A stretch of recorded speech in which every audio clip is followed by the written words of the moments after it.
Jack, is that you? How many years has it been? Talk to me. Let me hear your voice. Is there a way to take off my pants? Let me ask you a question. What's the best Metal Gear game? With a franchise as beloved and revered as this one, some of its entries being beloved classics, it could be pretty difficult picking one out that really stands above the rest, but in my mind, the answer couldn't be clearer. The original Snake Eater back on the PS2 is a certified classic. The story phenomenal, characters memorable and endearing, and the gameplay, while admittedly rough around some edges, was damn fun. So, you can imagine when Metal Gear Delta Snake Eater, a remake of the beloved PS2 classic, was announced back in 2023, my expectations were very high to say the least. But, after spending almost 50 hours and 46 trophies later, including the Platinum under my belt, I can safely say that my expectations were met at the very least. So, let's sneaky snake our way through this Platinum journey.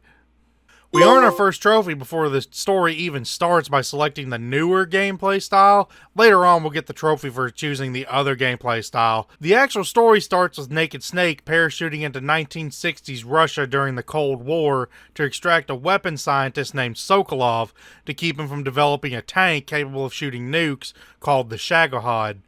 I also picked up a few trophies along the way for getting 90% camo index, capturing your first animal, shooting a rubber duck, as one does, knocking someone out with CQC, taking down Revolver Ocelot. It all goes pretty smoothly until Snake's mentor, the boss, shows up and betrays him to side with the game's big villain, Colonel Volgin, leaving him pretty banged up but still alive. Later on, this lets us use the cure screen to heal ourselves and earn the other trophy for it. We fast forward a week later and Snake is dropped back into enemy territory to deal with the boss and stop Colonel Volgin from finishing the Shagohod. After losing yet another fight to the boss, we make our way through the map until we meet up with a woman named Eva who... Oh, wait, what was I talking about? Oh, right. After sleeping the night away, we make our way through until we earn the next trophy for eating our first snake, becoming a snake eater, if you will. Nothing really eventful happens except for also grabbing another trophy for shooting our first Keratoan figure until we get to the first big boss of the game, which is Ocelot. He's not too difficult as long as you have a little bit of patience.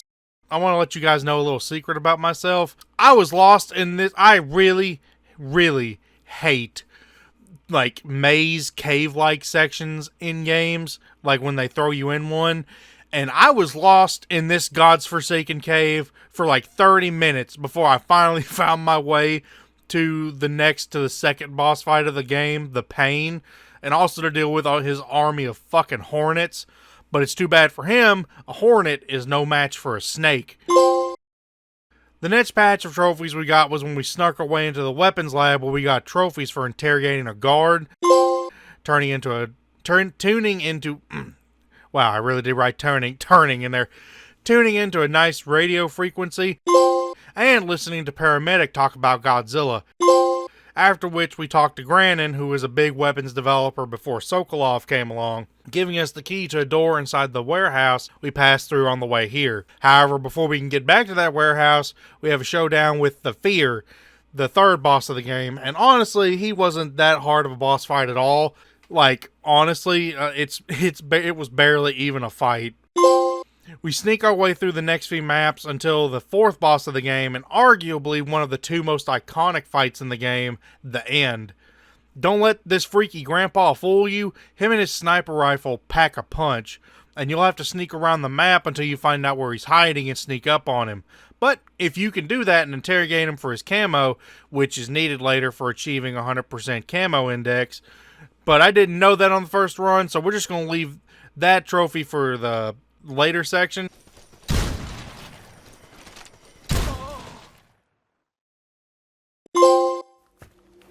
Because the Lorax was speaking for the trees, when the boss fight is over, the path forward opens up and we are greeted with the classic longest ladder climb in video games history, baby. Although, honestly, this time around, it didn't feel like it took as long as it did back in ye old PS2 days. Maybe that's because I knew it was coming this time around, as opposed to just being blindsided by it when I was younger and played the original. Or maybe I'm just older.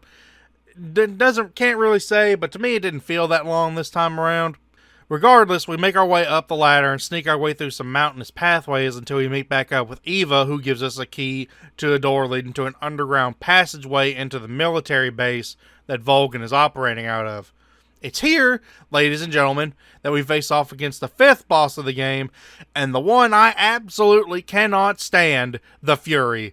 A cosmonaut with a flamethrower and a jetpack, this guy was a pain in the ass for me, because as the fight goes on, as you whittle down his health, the more of the boss arena he tends to coat and fire that restricts your movement.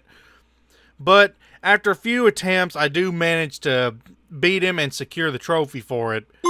Next, we infiltrate the base and knock out a high-ranking officer to steal his uniform to sneak into the part of the base that Sokolov is being held, only to fail in possibly the weirdest vibe check of all time. I assure you, dear player, the grabbing of Snake's balls, not once, but twice, was completely necessary to the plot. After realizing Snake's shaft hangs a little to the left and not to the right, Volgin knocks him out and takes him and Sokolov to a torture room. A pretty brutal detail is being able to hear, but you can't see, Volgin interrogating Sokolov in the background, and eventually just dies from Volgin beating him to death. It's pretty brutal to listen to, only for Volgin to then turn to you and start interrogating you. Snake manages to hold out until he protects an undercover Eva from being shot by Ocelot, losing his eye in the process, and being tossed in a cell. We escape the We escape the cell and sneak our way out of the base via a path Eva had set up for us, only to end up jumping off a ledge into a river. We face the 6th boss of the game, the Sorrow. If you've never done this fight before, this fight can almost seem genuinely impossible, but the trick is to die. Literally. The catch being that once the continue screen pops up, you just use the revival pill and bring yourself back to life, and it'll also get you the trophy for beating it as well. After that, we make our way up a stream and behind a waterfall where we meet Eva again, who... I'm sorry, what? So Snake and Eva rest up, and the next day, Eva gives Snake some C3 to blow up the Shagohod by placing them on 4 fuel tanks inside the warehouse, as well as the rest of our stuff back. So we sneak our way back into the base, place the C3, only to be caught and forced to fight Volgin 101.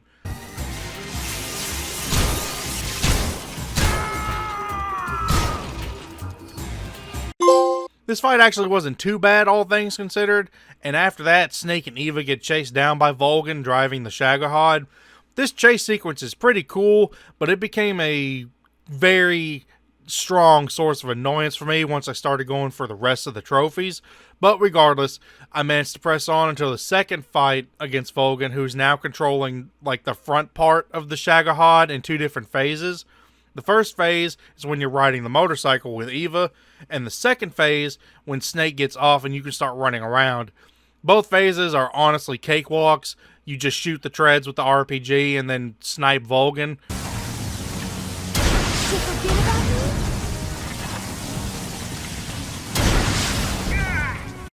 But this quickly leads into the final big motorcycle chase sequence in the game, wherein you and Eva are pretty much racing down the mountain to get away from Volgin's forces, which ends up with Eva crashing the motorcycle, and honestly, both of them should be dead as hell from the landings they took, but I digress. After an admittedly annoying section where you have to escort Eva through the next 2 maps, we finally arrive at the most iconic boss fight in the game, the one against, well, the boss herself. I was a bit rusty at this fight, admittedly, and most of the deaths I took in this run were from her, but I did eventually manage to overcome the challenge, earning me the trophy.